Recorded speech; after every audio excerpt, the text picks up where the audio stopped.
Tired of the everyday routine? Ever dream of a life of romantic adventure? You want to get away from it all? We offer you Escape, starring John Lund. Escape, designed to free you from the four walls of today for a half hour of high adventure.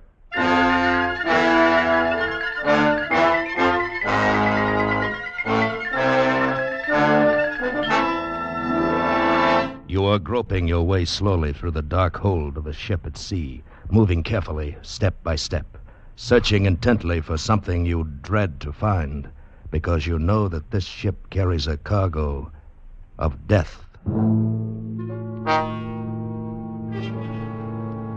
Today, with John Lund in the role of Chris Warner, we escape to a harbor front in Venezuela and a grim voyage which started from there, as told by Martin Storm and his gripping tale, A Shipment of Mute Fate.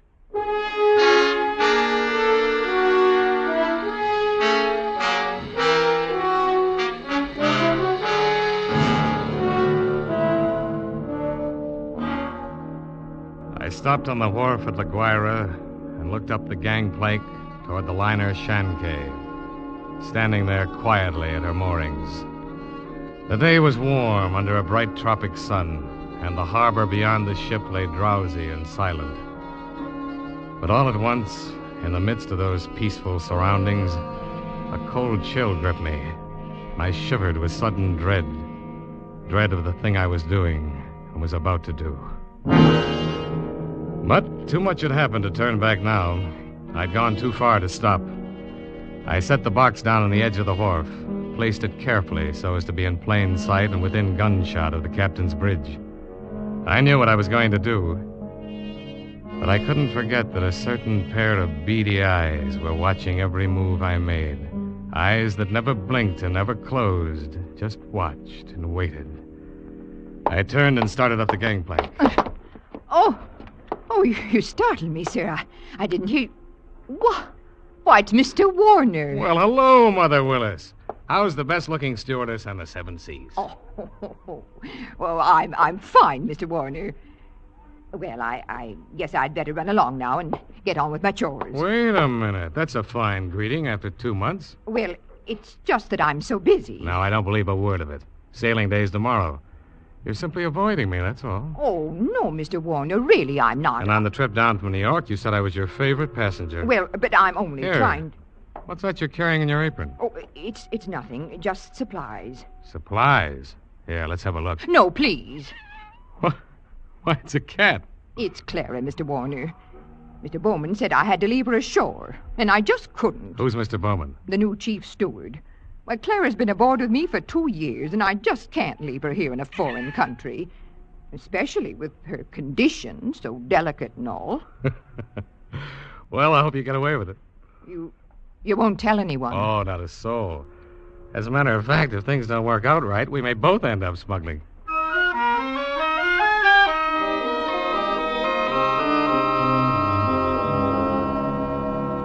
Happy to have had you aboard on the trip down 2 months ago, Christopher, and I'm happy to have you along with us on the run back to New York. Oh, thanks, Captain Wood. There is one thing, though. What's that?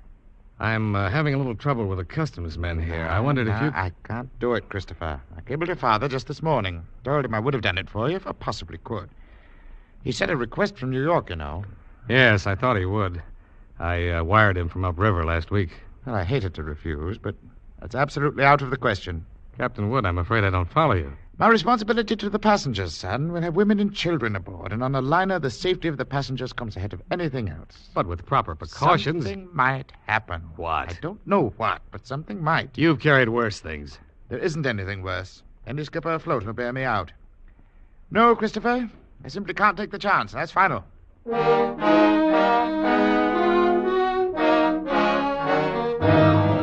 Final. It wasn't final if I could do anything about it. I hadn't come down here to spend 2 months in that stinking backcountry and then be stopped on the edge of the wharf. 2 months of it. Heat, rain, insects, malaria. I'd gone clear in past the headwaters of the Orinoco. traveled through country where every step along the jungle trail might be the last one. Oh, Sanchez! Si, Senor Warner. Better start looking for a place to camp. Be dark in a little while. Si, Senor. Very soon we turn to river. Camp on rocks by water. This very bad country. This very bad country. You've been saying that for 10 days now. Very bad country. Si, Senor Warner. This very bad country. Oh, skip it. For all the luck we've had so far, it might as well be Central Park. Central Park? I don't understand. Oh, never mind. We don't... Here, what's the matter? Quiet there, quiet! Sanchez, what's wrong? They're in the path. See! Bushmaster! Bushmaster. The deadliest snake in the world. Bushmaster. Its Latin name was Lachesis muta. Mute fate. It lay there in the center of the path, a 10-foot length of silent death, coiled loosely in an undulant loop, ready to strike violently at the least movement. Here was the one snake that would go after any animal that walked, or any man. It lay there and watched us, not moving, not afraid, ready for anything. The splotch of its colors stood out like some horrible, gaudy floor mat, lying there on the brown background of the jungle, waiting for someone to step on it. Here was what I'd come 2,000 miles for, a bushmaster. It was 3 days later when Sanchez brought me the snake in a rubber bag. He was shaking so hard, I thought for a moment the thing had struck him. One thing you make sure, Senor Warner. No turn him loose in Venezuela. Because he know I the one who catch him. And he know where I live. All right, Sanchez. I'll keep an eye on him. He know you pay me to catch him. All the time he watch and wait. You no forget us, Senor Warner. Because he no forget. Not ever. Well, after going through all that trouble and danger, I wasn't going to let a pig-headed ship's captain stop me at the last minute. At least not as long as the cables were still in operation between La Guaira and New York.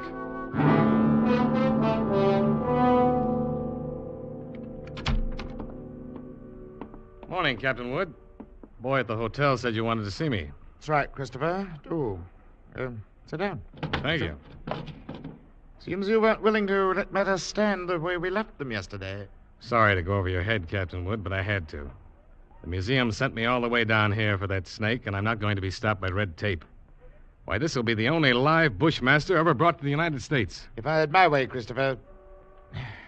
But orders are orders. I got a cable from the head office this morning. All right, now, suppose we talk about precautions. Well, I'll handle it any way you say. It's got to have a stronger box. That crate's too flimsy. Oh, it's stronger than it looks. That wire screen on top would hold a wildcat.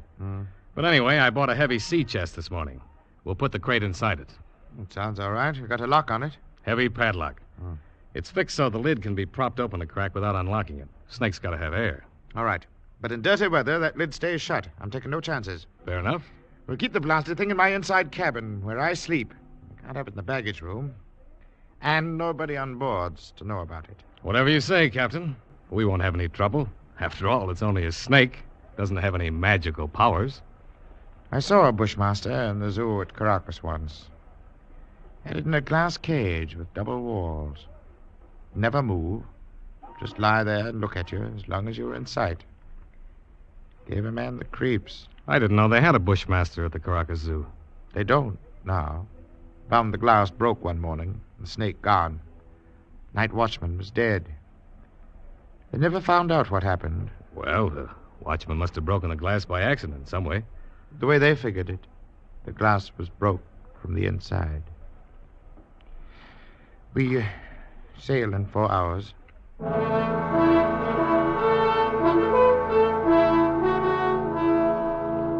Into the Caribbean, with perfect weather and a sea as smooth as an inland lake. The barometer dropped a little on the third day, but cleared up overnight, left nothing worse than a heavy swell. But in spite of the calm seas and pleasant weather, I found myself feeling more and more often an ominous foreboding. I was developing an almost unnatural fear of that snake.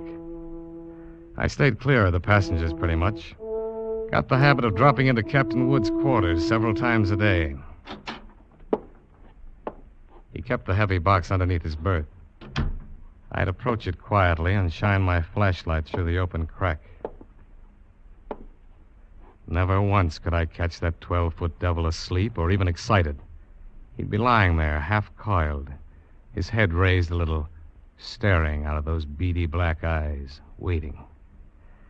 He'd still be like that when I turn away to leave. Maybe that's what bothered me. That horrible and constant, watchful waiting. What in the name of heaven was he waiting for? Well, hello there, Mr. Warner. Oh, how are you, Mother Willis? My, but you and the captain spend an awful lot of time around this cabin. I'm beginning to think the two of you must have some guilty secret. Oh, no, nothing like that, Mother Willis. I don't know about Captain Wood, but I certainly don't have any guilty secret.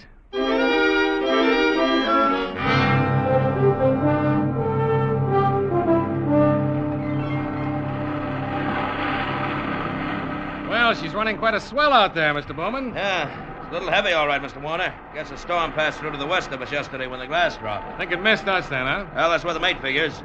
Sure stirred up some water, though. This'll put half the passengers in their bunks. Makes it great for my department. 2/3 of them will want a steward to hold their heads. They'll keep Mother Willis so busy that she... Wait, What? look at the size of that wave. Great, Jehoshaphat.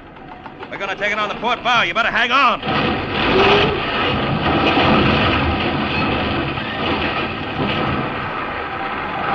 Oh, that was a freak if there ever was one.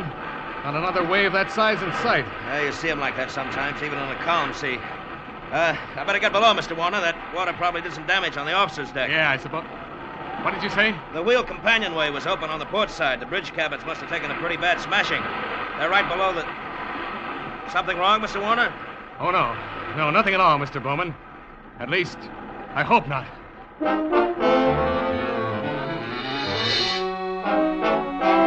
I didn't stop to find Captain Wood. Of course, I knew it was only one chance in 1,000, but the chances against that freak wave were 1 in 1,000, too. I stumbled down the companionway and along the passage to the captain's cabin. Oh, come on in, Mr. Warner. Oh, Mother Willis. My, isn't this cabin a mess? I'm trying to get some of these things out to dry. Yeah. Well, I just wanted to check. Where's that box that was under the captain's bunk? Oh, that? Oh, I just threw it out on the deck. What? With the desk over there slid into it. It was all smashed. But the small box inside of it. What happened to that? Oh, they were both splintered, Mr. Warner. Broke wide open. Oh, no. Why, Mr. Warner, you're white as a sheet. Mother Willis, will you go find Captain Wood? Yes, sir.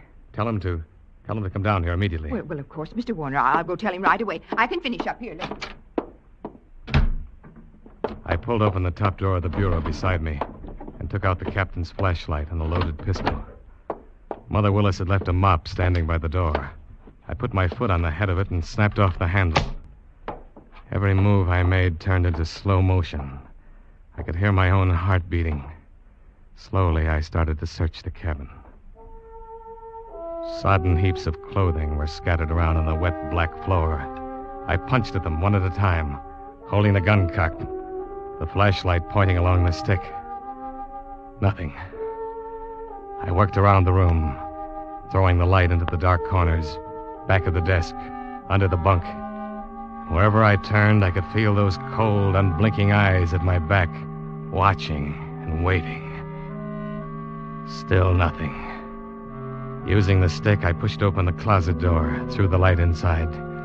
Carefully, I poked at the boxes and junk on the floor. The snake was not in the closet. Inch by inch, I covered the entire cabin. And only then the horrible realization began to dawn on me. Captain Wood. Mother Willis just told me. Well, Christopher. So it's happened. That's right. It's happened. I see you found the gun. That's good. We better start by searching the cabin here. Captain Wood, I just finished searching it. Oh,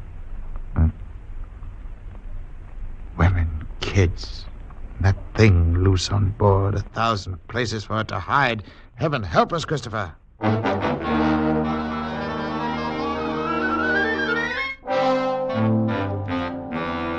Certainly is something. There's no no use starting to blame anybody now, gentlemen. I didn't call you in here to pass judgment. The thing's done, and that's that. Yeah, you're right What we there, have Captain. got to do is to make up our minds how we're going to handle it. Well, it'd be easy if we didn't have to tell the passengers and crew. I've seen panics aboard liners before. I agree with you, Mr. Bowman, but I don't quite see how we can avoid it. They got a right to know. As long as that snake's loose, everybody on board's on the same danger. And they all ought to know about it. Captain Wood, that thing is 12 feet long. It can't simply crawl into a crack. Why don't we make a quick search of the whole ship before we spread any alarm? I thought of that, Christopher. Well, as far as I can see, the only place it couldn't be is in the boilers or on top of the galley stove. It might have crawled overboard. No. We can't count on that. We've got to assume it's on the ship somewhere. Yeah, that could be anywhere. In a coil of rope or in a pile of clothes or under a baby's crib. Or even You've in already said it. That Bushmaster could be anywhere. We've got to do something, and we've got to do it fast. All right. I think the best idea is to follow Mr. Warner's suggestion. Make a quick search first. You agree to that? Yes, Then, if we don't find it, we'll have to warn the passengers. We've got to find it.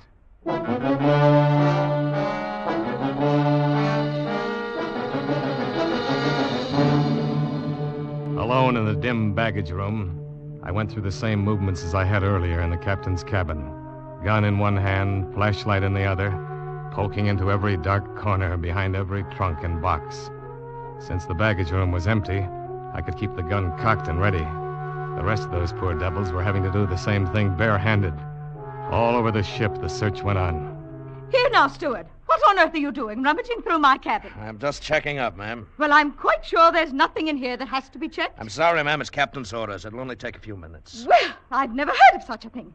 A passenger simply doesn't have any privacy at all. I've traveled on a lot of different lines, but I've certainly never heard of anything.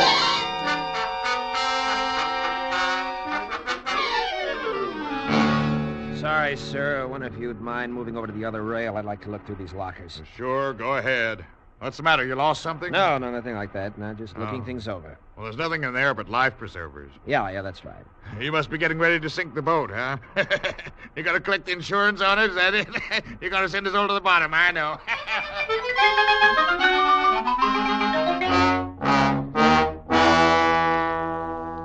But not one of us could find that deadly shape, coiled in some dark corner or outstretched along a window seat. Not one of us caught a glimpse of that horrid head with its beady, black, watchful eyes.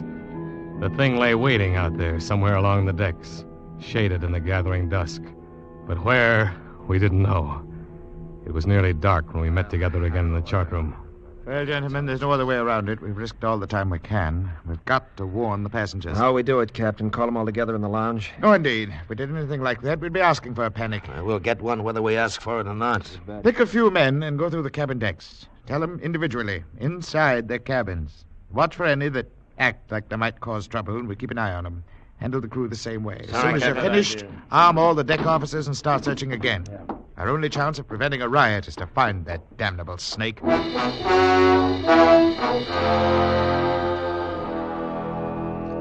The slow nightmare that followed grew worse by the hour.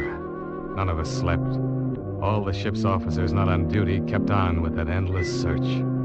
Passengers locked themselves in their cabins or huddled together in the lounges, knowing all the time that no spot on board could be called safe.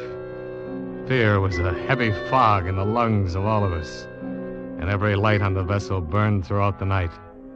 Morning came and brought no relief. Terror and tension mounted by the hour. There now, Mrs. Crane. Stop getting yourself all worked up and go back to your cabin. The horrid thing's probably crawled overboard anyway. You're just saying that. You're paid to say it. You don't know. Nobody knows. No. Everything's going to be all right. If only we could do something. If all of us could only get off this ship, they could fumigate it. Yes, that's what we've got to do. We've got to get off the ship. No, wait. Mr. Bowman, she's going to jump. Grab her. Nice work, Mr. Bowman. Get her down to her cabin. And whatever you do, don't turn her loose.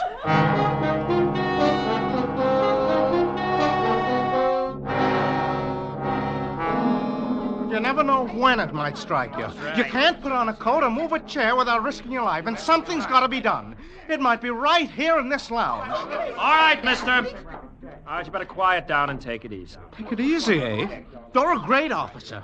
Why don't you do something about it? That thing might be crawling around here right under our feet somewhere. I said shut up. What are you trying to do, start a panic? I got a right to talk. I don't want to die, and no one's going to tell me what...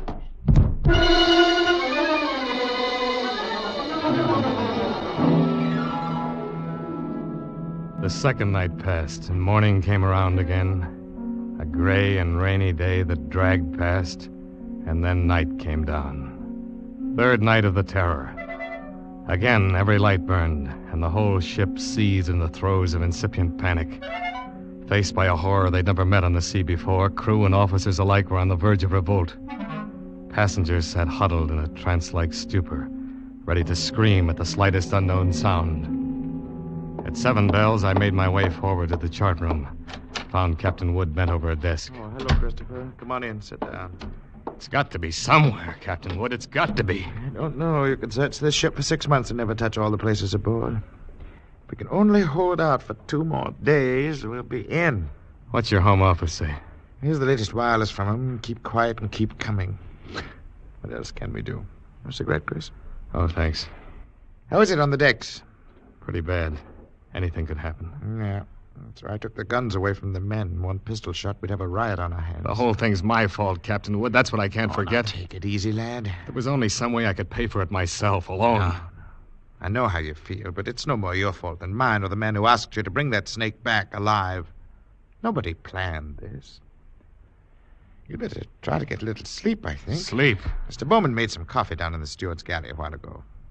Better go on down and get yourself a cup and then rest for a couple of hours. Rest? I can't rest. Christopher, it's not going to help anything if you'll stumble through a hatch half asleep and break your neck, now is it? Go on, get some coffee. Okay. One way or another, we've got to hold out for 2 more days.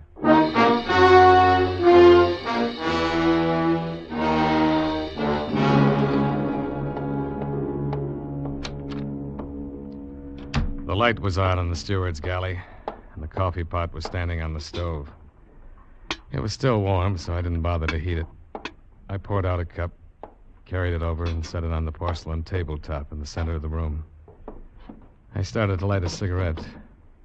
The door of the pan cupboard beneath the sink was standing slightly ajar, and I happened to glance toward it.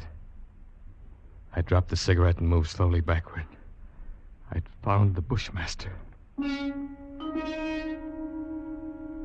As I moved, the snake slid out of the cupboard in a single sinuous glide and drew back into a loose coil on the galley floor, never taking his eyes off me. I moved slowly back, waiting any moment for that deadly, slithering strike. How had he known it was me? He'd stayed quiet when Bowman was here. How had he picked the first time in 5 days that I was without a gun? My hands touched the cold bulkhead behind me, and I stopped.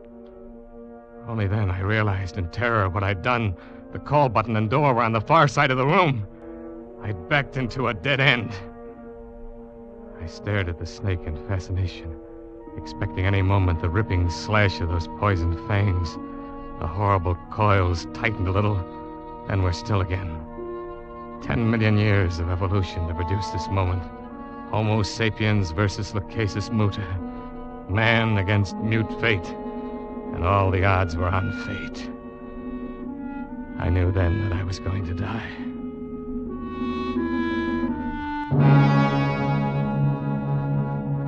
I could feel the sweat run down between the painted wall and the palms of my hands pressing against it. My skin crawled and twitched. The pit of my stomach was cold as ice. There was no sound but the rush of blood in my ears.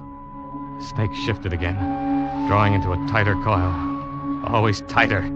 Why didn't the devil get it over with? And for just an instant, his head veered away. Something moved over by the stove. I didn't dare turn to look at it. Slowly, it moved out into my line of vision. It was a cat. That scrawny cat Clara that Mother Willis had sneaked aboard in La Guaira. Its back was arched. Every hair stood on end. It moved stiff-legged now, walking in a half circle around the snake.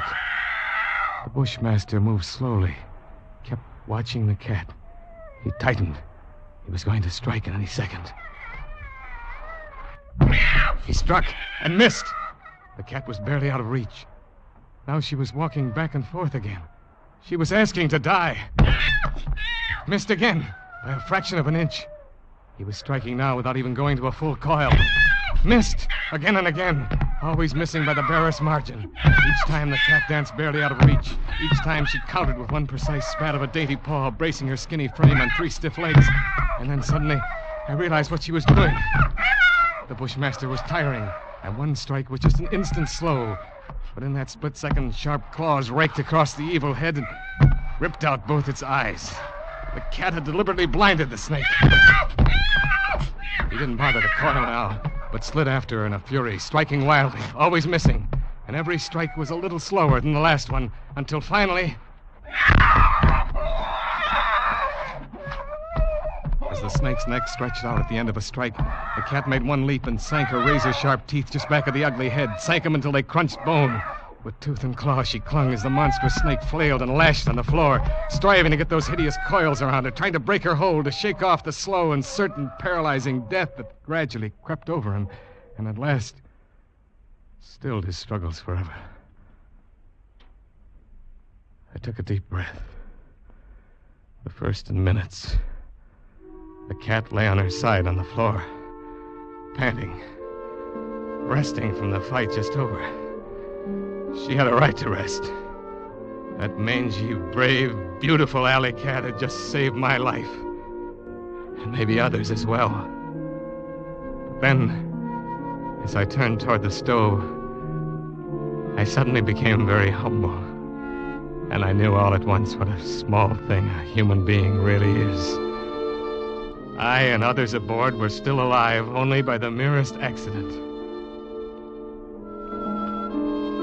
There were 3 reasons why that cat had fought and killed the world's deadliest snake. And those 3 reasons came tottering out from under the stove on shaky little legs. 3 kittens, with their eyes bright with wonder, their tails stiff as pokers. Up on the decks, hundreds of passengers were waiting for the news that the days and nights of terror were ended. Well, they could wait a little longer. I pulled open the doors of the cabinet and found a can of milk. Then I dropped down on my knees on the floor of the galley.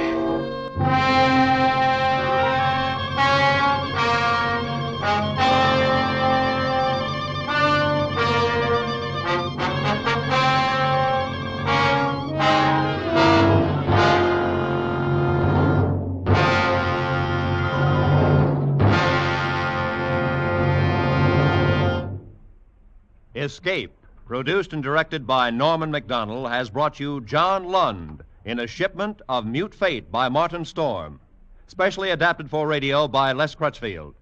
Featured in the cast were Barry Kroger as Captain Wood and Lois Corbett as Mother Willis, with David Ellis, Don Diamond, and Vivi Janis. Special sound effects by Earl Keane and Gus Bays. The musical score was conducted by Leith Stevens.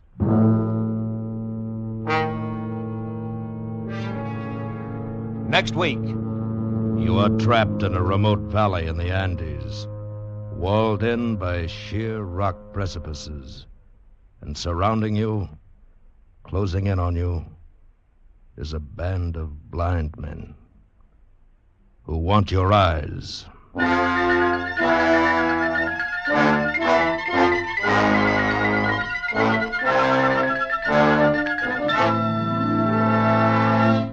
Next week, escape with H.G. Wells' great story, The Country of the Blind, when our star will be that fine actor, Edmund O'Brien. Good night, then, until this same time next week, when once again CBS offers you Escape. This is Roy Rowan speaking.